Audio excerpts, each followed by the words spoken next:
তুমি সাগরের মধ্যে এক বিন্দু জল নাও, এক বিন্দু জলের মধ্যেই গোটা সাগর।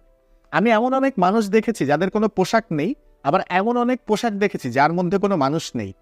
আমরা যখন মারা যাব তখন আমাদের কবর পৃথিবীতে খুঁজো না, তা মানুষের হৃদয়ে সন্ধান করো। বলেন তো এই চমৎকার কথাগুলো আসলে কার? আফগানরা দাবি করে যে তিনি আফগান নাগরিক, আবার পার্সিয়ানরা দাবি করেন যে তিনি পার্সিয়ান নাগরিক, যদিও ইতিহাসবিদরা বলেন যে তিনি যখন ছিলেন তখন আসলে সেখানে পারস্য শাসন ছিল, আর তার বেশিরভাগ লেখায় তিনি আসলে ফার্সি ভাষায় রচনা করেছেন, তাই তাকে আসলে পার্সিয়ানই বলা যায়।